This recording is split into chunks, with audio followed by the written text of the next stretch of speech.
Olá, camaradas! Como vocês vão? Essa é a segunda parte do vídeo de química que eu lancei ontem. Agora, ao invés de falar de bases, não, de ácidos, nós iremos falar sobre bases.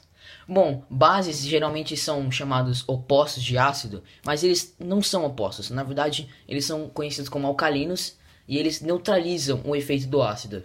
Tipo, geralmente, como costume cultural, as pessoas acham que ácido queima, então em teoria o alcalino ele pararia essa queimadura do ácido.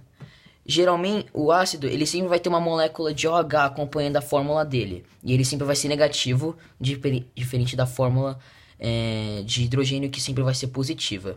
Isso aqui é chamado de hidroxila.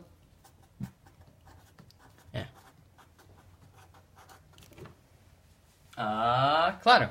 E essa hidroxila é o que categoriza as bases. Já isso aqui, que é o cátion de hidrogênio, que categoriza os ácidos. Yay! Mas é mais ou menos isso. Se você vê um OH no fim de qualquer molécula, isso quer dizer que ela é uma base. Porque é um ânion e pá. É isso mesmo. Então, vamos começar com algumas propriedades das bases. Vamos ver. Bem, como a gente já disse, é um único ânion íon de hidroxila. Tem um ânion de hidroxila. E elas são substâncias, na maioria, iônicas. Lembre-se, em água elas sofrem dissociação. E o que acontece é que elas formam vários íons. E esses íons, eles vão fazer com que ela conduza eletricidade. Isso quer dizer que se bases, a maioria delas, se elas são colocadas em água, elas vão conduzir eletricidade. Mas só em água. A nomenclatura dessas bases é bem fácil, para falar a verdade. Na maioria delas, na maioria dos elementos, você sempre vai colocar hidróxido de e o nome do ânion, no caso. Ou o nome do metal, por exemplo. Isso é com metais de carga fixa. Por exemplo, se a gente tem BrOH. Isso aqui é hidróxido de bromo, por exemplo. É só escrever bromo, simples. Fácil, não? Muito mais fácil que a nomenclatura dos ácidos. Só tem um pequeno detalhe, que é a especificidade, digamos, diz aqui. Que é quando você tem metais de transição. Os metais de transição, eles podem ter, vários tipos de hidróxidos dele. Por exemplo, o ferro. O ferro ele pode ser F2OH ou F3OH.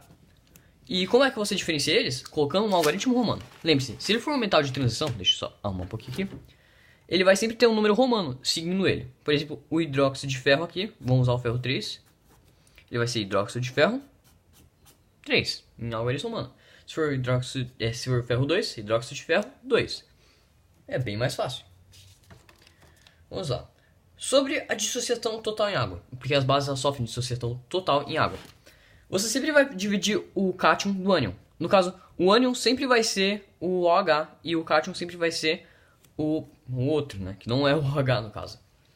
Se nós temos, por exemplo, aqui um AlOH3, que é hidróxido de alumínio, quando a gente trocar eles vão ficar assim, ó. Ou melhor, é tirar eles, sabe? Separar eles, que eles vão formar ânions.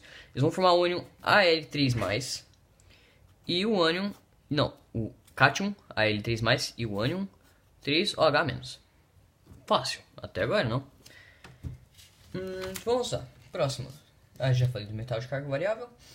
Classificação de bases. Lembram que quando eu fui mostrar para vocês os ácidos, eles tinham nomenclaturas de acordo com o número de Hs que eles tinham? Por exemplo, H1 era mono, H2 mono, e alguma coisa. Mono, di, tri, tetra. É a mesma coisa com as bases. Só que agora você vai colocar a base depois disso. Então, se ela tiver um grupo de hidroxila, ela vai ser uma monobase. Por exemplo, NaOH, que é hidróxido de sódio. Se ela tiver duas hidroxilas, ela vai ser uma dibase. E ela vai ter, por exemplo, duas, como eu já disse. Um exemplo, CaOH2, ou hidróxido de cálcio. Tribase, mesma coisa. Um exemplo dele vai ser o Al, o que a gente já usou, o AlOH3, que é o hidróxido de alumínio. Tetra. É fácil, não? Que vai ser, por exemplo, Pb OH4, que vai ser, no caso, hidróxido de chumbo. Então, aí já é bem fácil. Agora a gente entra em força. Em força e solubilidade é meio que decoreba. É chato pra falar nisso. Bem chato. Bem, a força só existe duas. No caso, forte e fraco. Forte, fraco. A força ela é forte de uma dessas bases quando o elemento que faz ela, que não é a hidroxila, é 1A e 2A, dessas famílias. 1A, 2A. São as primeiras famílias da tabela periódica. Já ela é forte, ou melhor, ela é fraca, né? É o contrário. Que bonito, Luiz. Tanto faz. É o contrário, tá? Ela é fraca quando for uma dessas e ela é forte com as demais. Todas as outras são fortes. Eu misturei as coisas, mas... todas as outras. Vamos lá. Quanto à instabilidade. Bem, vai ser fácil também. Lembra que nos ácidos, um ácido era instável quando ele tinha esse símbolo aqui? É a mesma coisa com as bases. Por exemplo, a base de nitrato, ela é instável. Isso quer dizer que ela vai ter esses dois aqui. E ela sempre vai se transformar em outro elemento, em outros dois. Nesse caso, vai ser o NH3, que se não me engano é amônia, algo do tipo, mais o H2O. E aí, Pedro, NH3 é amônia? NH3 é amônia. Ok, NH3 é amônia, de acordo com o nosso professor Pedro. Então, isso aqui, instável e fixa é o que não tem isso aqui. É todo o resto, praticamente. Vamos para a próxima folha. Correção. NH3 é amoníaco. É, de acordo com o Pedro, é amoníaco. E de acordo com o Google, né? Ele acabou de pensar. E... quanto à solubilidade. Ok. Quanto à solubilidade. As solúveis são as substâncias da família 1A. Lembra a primeira lá? E um NH4OH, que é amônia, né? NH4 é amônia. É. E NH2 seria... nitrito? ureia. Ureia? Ok. Tá. NH4OH e 1A são solúveis. Já os mais ou menos parcialmente solúveis, eu vou colocar esse mais ou menos, vão ser as da família 2A, que é meio que a irmã da família 1A. E os insolúveis são os demais.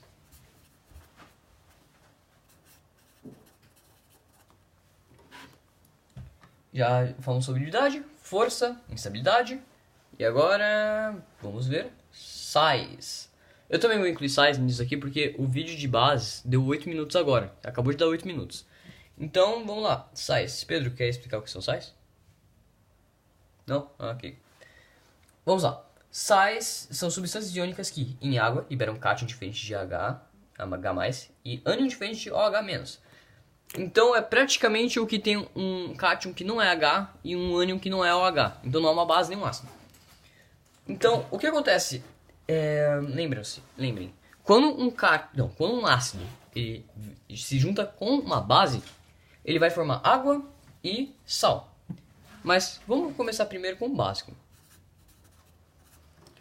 A nomenclatura de sais sempre vai ser o nome do ânion,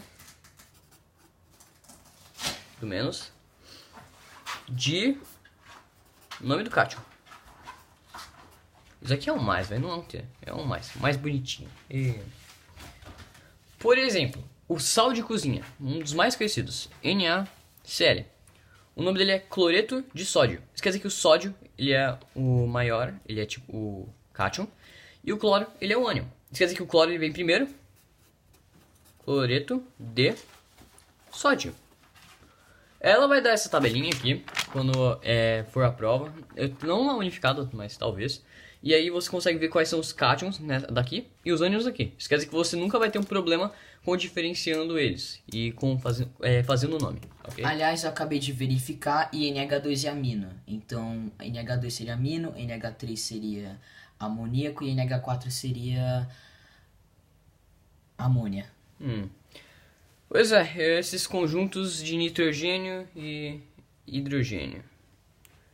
É nitro, hidro, alguma coisa assim. Ok, vamos lá. Lembre-se, ácido mais base.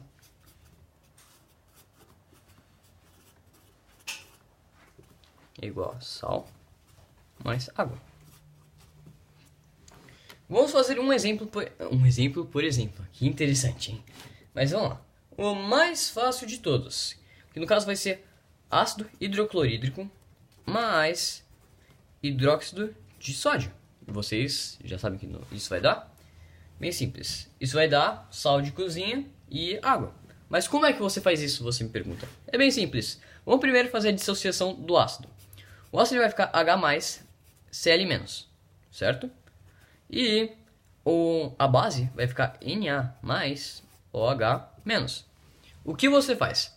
Você troca, você meio que inverte eles. Ao invés de agora juntar o mais com o menos normalmente aqui, você troca eles. Tipo, o menos, que é o Cl, vai com o mais, que é o Na. Tipo, o menos da base, não, o menos do ácido vai com o mais da base. E ele forma Na. Cl mais OH mais H é quanto? 2 Hs, 1 O, H2O. E assim a gente fez a dissociação. No caso, a gente formou um sal. Yay! Eu não falo muito dos sais, mas eles são interessantes e é muito bom fazer exercício sobre eles. Então vamos lá. Eu tô com 11 minutos, eu acho que ainda dá pra falar um pouquinho de óxidos. Eu falaria. Bora, vamos falar de óxidos. Substâncias binárias onde o elemento oxigênio é o mais eletronegativo. No caso, é isso. Há dois grupos de óxidos, os iônicos e os moleculares. E o nome já diz tudo. Os iônicos são que fazem uma forma que se juntam em fórmula iônica e o moleculares em covalente. Vamos lá. A nomenclatura pode ser feita de duas formas. O uso do prefixo numérico, mono, di, tri, como vocês conhecem, ou na frente de cada elemento indicando o número de átomos ou o termo anidrido. O termo anidrido vai ser o mais chato falando isso. É bom você saber disso, porque talvez caia na prova. Já o mono, di, tri é o mais fácil, por exemplo. Vamos lá. Eu vou dar um exemplo em esse vídeo. Óxidos. Um deles é o nosso clássico CO2, que todo mundo sabe o nome. Dióxido de carbono. Então, vamos lá. Como é que você faz o nome dele? Tem duas formas, como ela já disse. Tem a fórmula numérica, mono, di, tri, e tem a fórmula do anidrido. Com o anidrido, é a gente só colocar anidrido carbônico, porque é a fórmula carbônica. Tem o C. E vocês também podem ver aqui, ó. Porque vai aparecer os cátions. Por exemplo, aqui o cátion é o carbono. Como é que é o cátion de carbono aqui? É só você procurar. Eu talvez não ache aqui agora. Mas tá aí. É só pesquisar. Já aqui vai ser dióxido. Dióxido, porque tem dois Os. De mono. Carbono. Eu vou deixar aqui. Esse mono não é necessário. O mono é porque é um, mas você não precisa colocar. Porque, como você pode ver, a gente fala dióxido de carbono, não dióxido de monocarbono. Então, não precisa do mono, mas é bom colocar entre parênteses. Ela praticamente disse isso. Tem só mais algumas coisas aqui, que os óxidos ácidos podem sofrer reações com água e ou com bases, que tem um meio que esquema aqui. Quer ver, ó?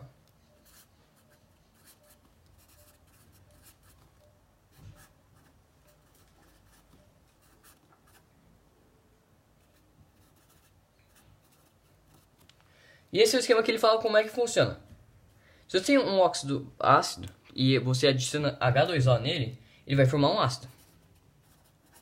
Já se você tem um óxido ácido e você adiciona uma base nele, obviamente ácido mais base vai ser igual a quê? Sal mais água.